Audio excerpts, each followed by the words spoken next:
જય ભીમ.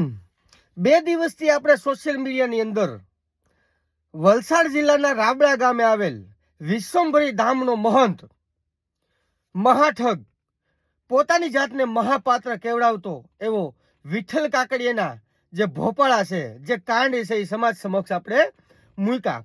હવે એ વિડીયોના માધ્યમથી લોકો દ્વારા આપને ફોન કરી એવી માહિતી આપવામાં આવેલ છે કે નરેશભાઈ, આ જે પ્રાગટ્ય એટલે કે વિશ્વંભરી માતાજીનું જે પ્રાગટ્ય થયું, એ પ્રાગટ્ય કેવી રીતે કરવામાં આવ્યું, એ પ્રાગટ્ય કરવા માટે કેવા કેવા ષડયંત્રો કરવામાં આવ્યા છે, એ પુરાવા સહિત હું તમારી વચ્ચે 2 જ દિવસની અંદર મૂકીશ અને લોકોને સમજાવીશ કે આ પોતાની જાતને મહાપાત્ર ગણાવતો મહાઠગ વિઠ્ઠલ કાકડિયો લોકોને છેતરવા માટે, લોકો સાથે છેતરપિંડી કરવા માટે કઈ કઈ હદ સુધીના આ વ્યક્તિએ જે તે સમયે ષડયંત્રો કર્યા હતા.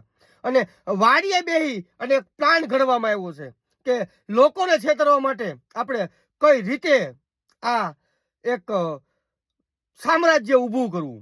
તો આ જે રાબડા અને લીલાપુરની અંદર જે સામ્રાજ્ય ઊભું કર્યું હતું, એની પાછળ ક્યાંક ને ક્યાંક આવા પ્લાન ઘડવામાં આવ્યા છે, જે હું તમારી સમક્ષ 2 દિવસની અંદર મૂકીશ. જય ભીમ, જય સંવિધાન.